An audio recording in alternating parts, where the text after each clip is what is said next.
Welcome to the Humorism Evening Podcast, the official podcast of the Humorism newsletter. I'm your host, Seth Simons, author of the Humorism newsletter. It is currently Tuesday, June 16th, a little after 2 p.m. You will be receiving this sometime, probably in the morning, perhaps in the evening, on Thursday, June 18th. I'm recording a little earlier than usual today because I have my book club tonight. We'll be discussing the new Ben Lerner novel, Transcription, which I quite enjoyed and which I'm looking forward to discussing.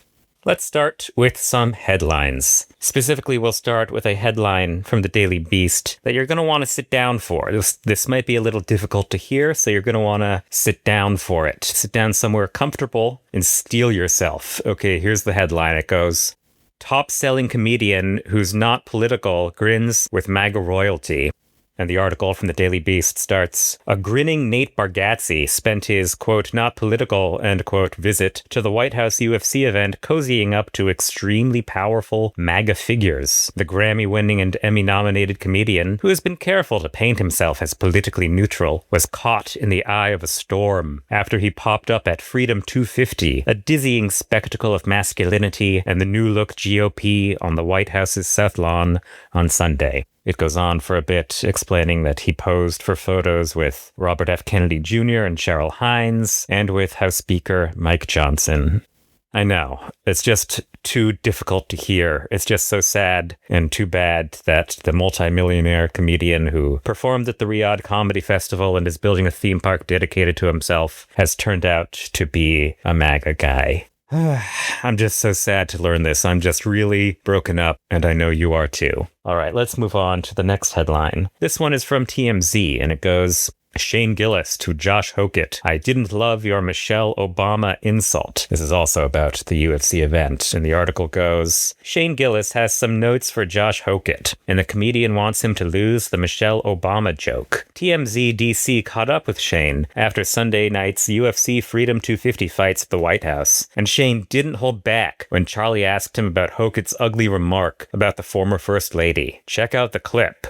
Shane makes it abundantly clear that he didn't love the comment." And then there's a clip where Shane says he didn't love the comment, which is notable to me, given that Shane made basically the same comment in an episode of his podcast a few years ago in 2023, where he and Tim Gillen joke that Michelle Obama would be a perfect candidate in 2024, and the longer the Dems refuse to run her, the more convinced they become that she is a man, which all goes to prove what I'm always saying. I'm always telling people this. If you want to say something horrible, don't say it in real life. Say it on a comedy podcast. I'm always saying that. All right, let us move on to what I want to talk about in today's podcast, which is Jeff Ross. If you don't want to hear any more about Jeff Ross, if you're sick of Jeff Ross, if you've had enough of Jeff Ross for your lifetime, I respect that. Dip out here. If you do want to hear more about Jeff Ross, I'm about to roll a clip of Jeff Ross speaking, and that clip will begin now. I always like Tom Brady. When people go, "What's your favorite roast?" I always go the next one. When they ask him about rings, Super Bowl rings, he always says the next one's my favorite. I'm like that with roasts. So the next one's my favorite, Kevin Hart, I guess. Oh. But having to pick one for this show, for Games with Names, I picked the Tom roast because a lot of reasons, and we'll go through them over the show. But the main reason is it brought comedy back. It ended the woke period in America. I think it recalibrated people's senses of humor. Jokes that weren't okay are okay again.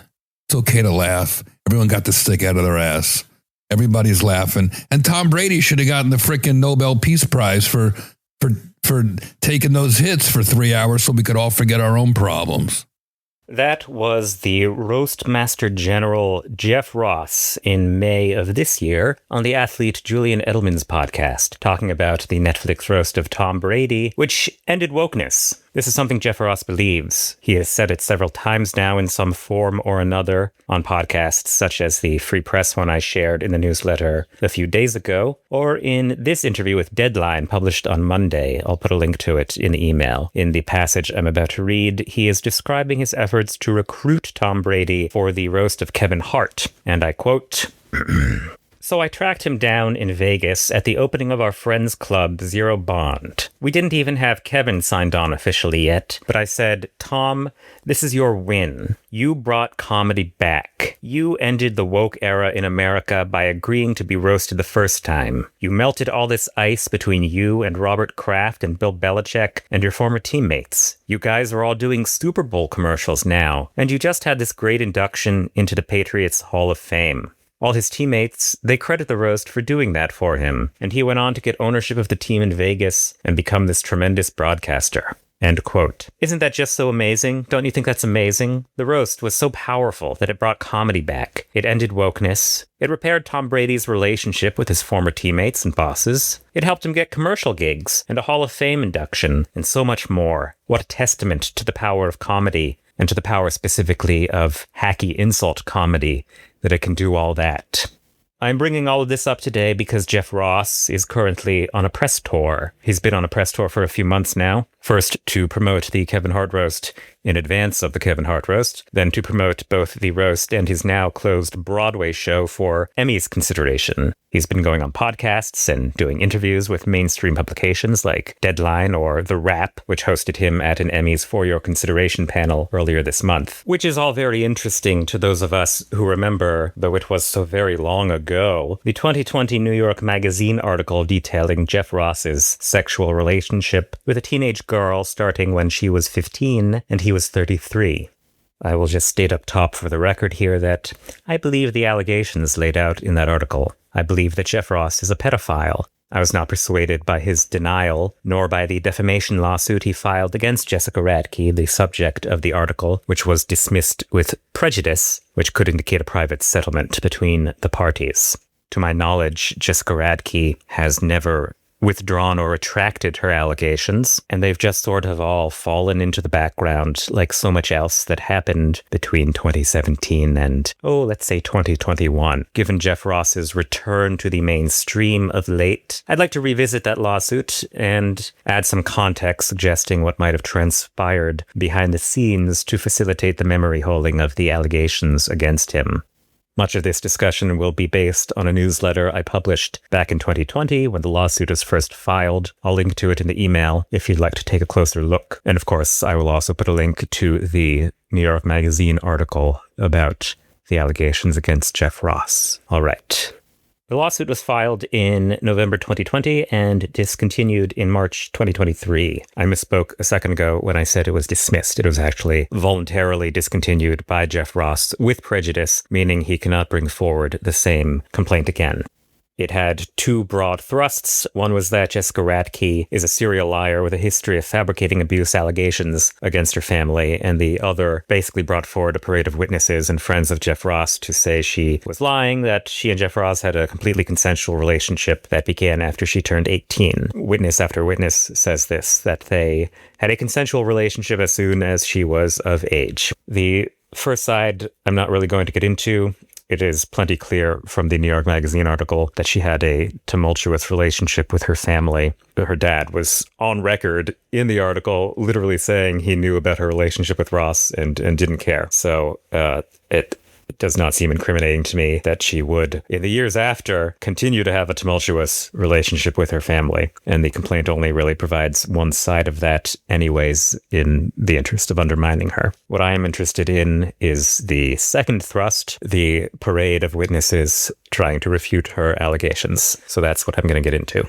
Just to refresh you on the New York Magazine article, it cited 7 sources who confirmed, quote, that they were aware of Radke's relationship with Ross at the time of the allegations, or had been told about them in the years before, end quote. She started posting about it on Facebook, which she did in the years leading up to the expose.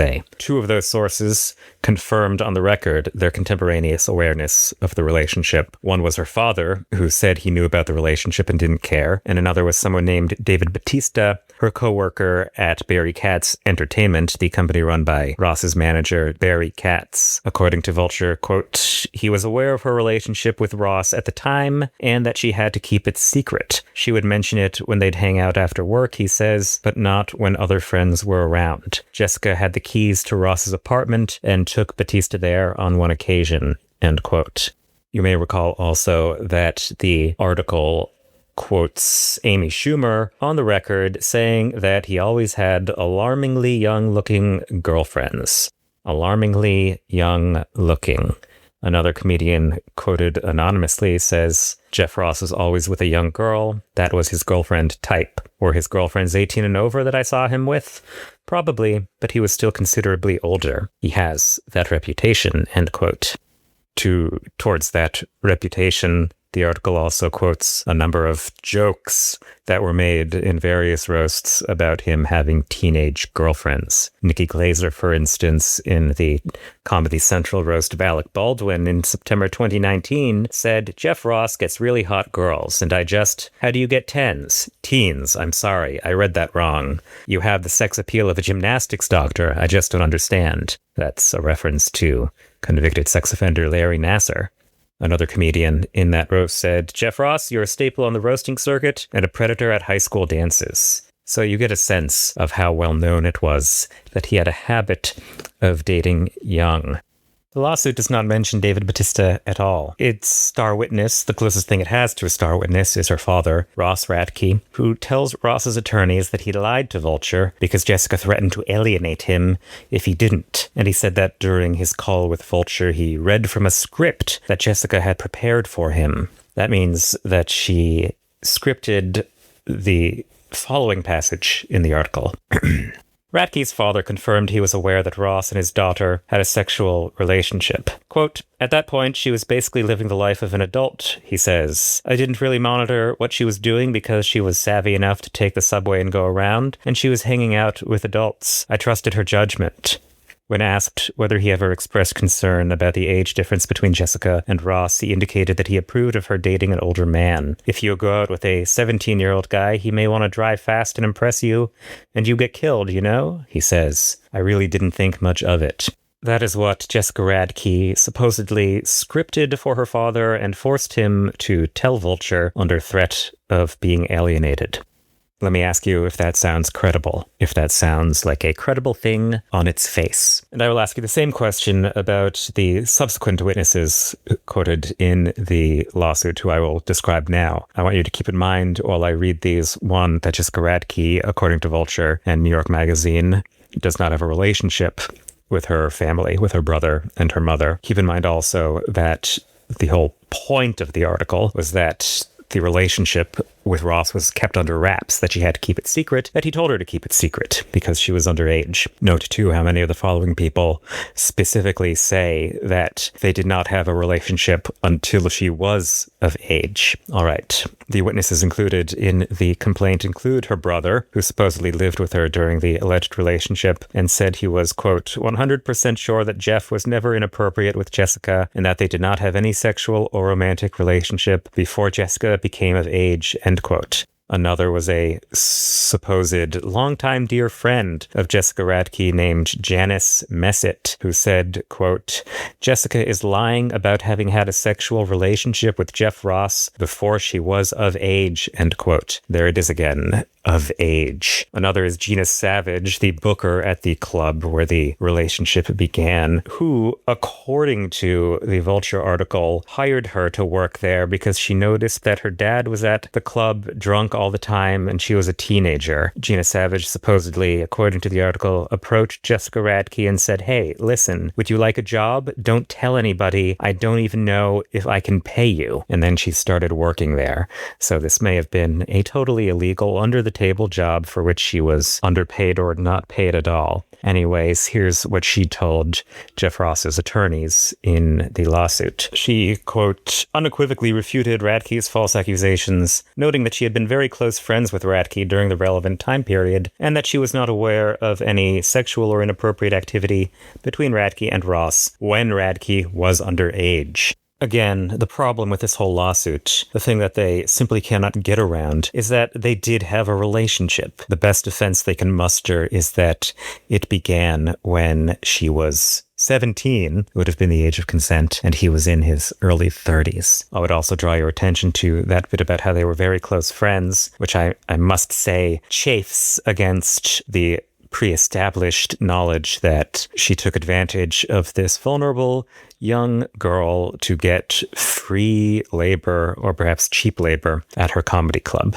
This was a girl who was not in high school because her father did not enroll her in high school because she got a job. Just a whole fucking mess. There are other people who they bring out to say basically the same thing. Her former fiance questions why she would frame a photo of her alleged abuser if he was her abuser, and accuses her of seeking financial gain, which I don't believe there's any evidence she ever did.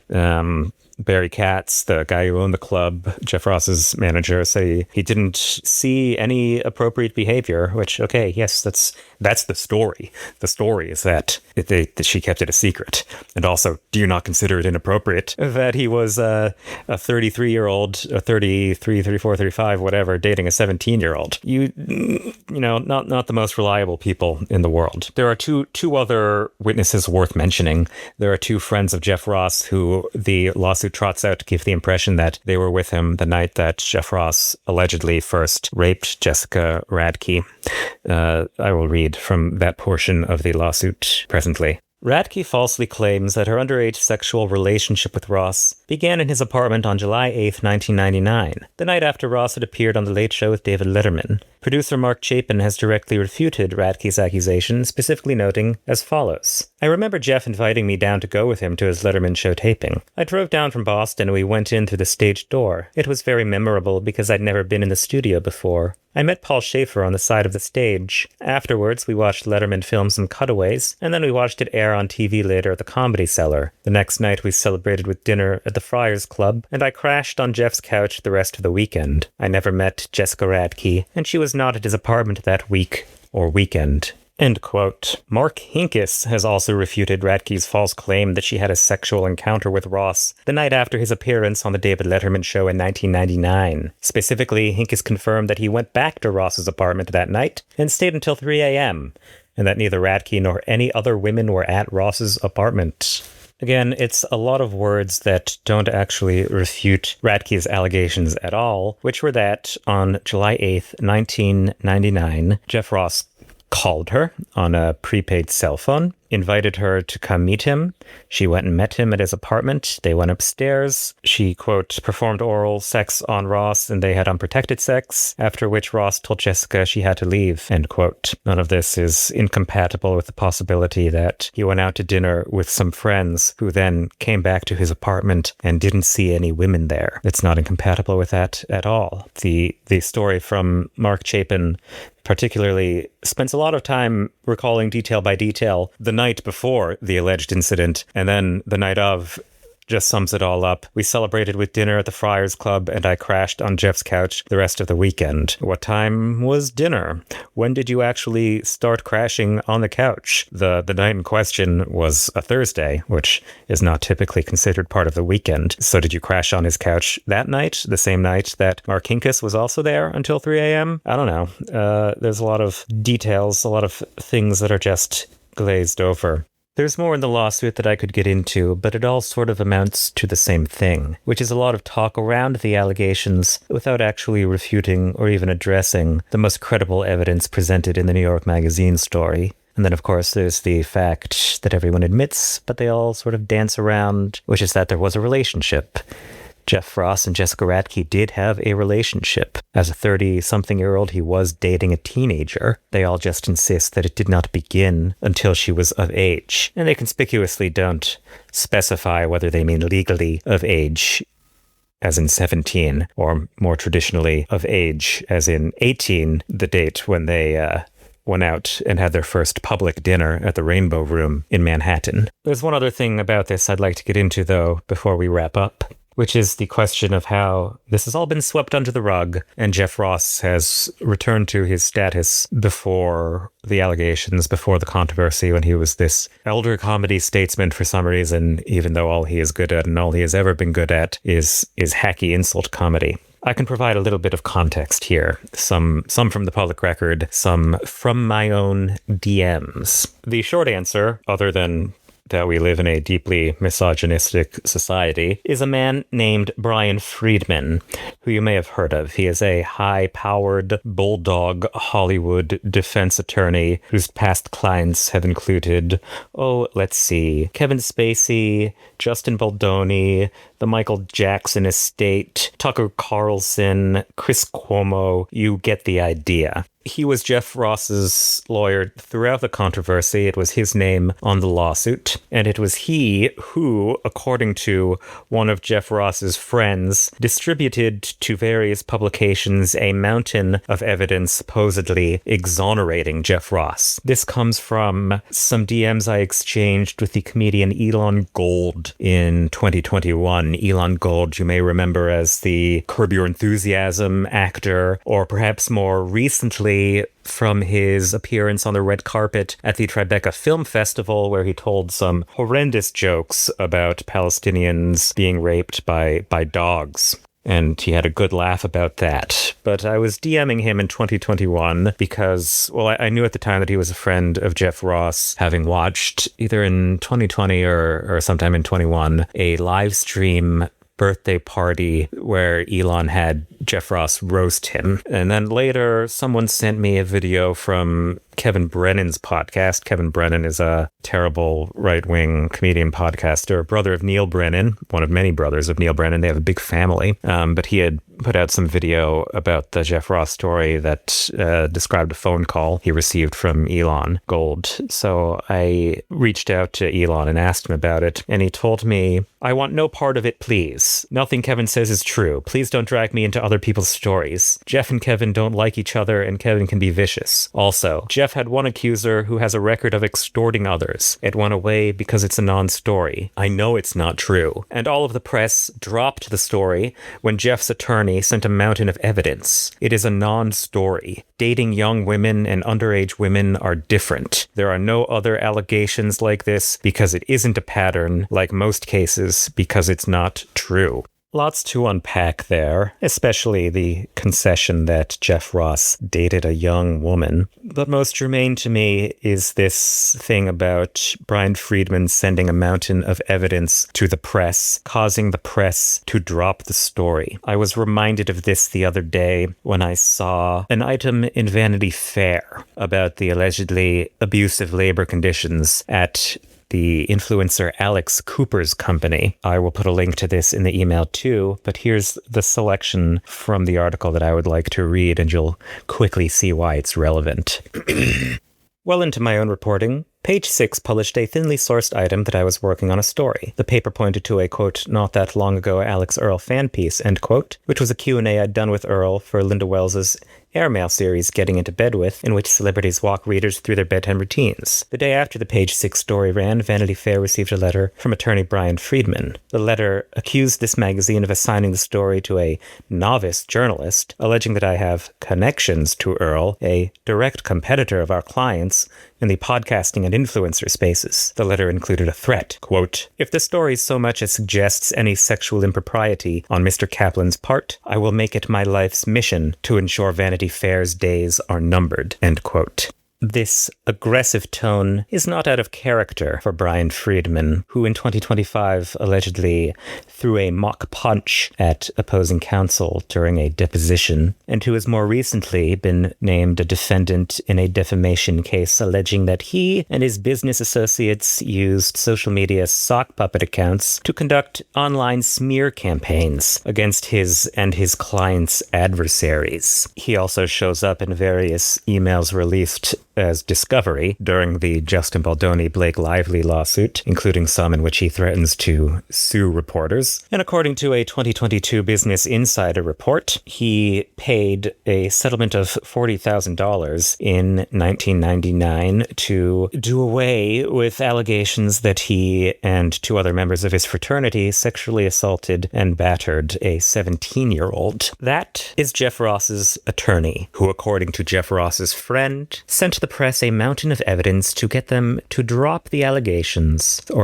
the story about the allegations that Jeff Ross dated an underage girl because actually he only dated a young woman. Totally normally and acceptably, and now no one even talks about it anymore. That's how normal and acceptable it was.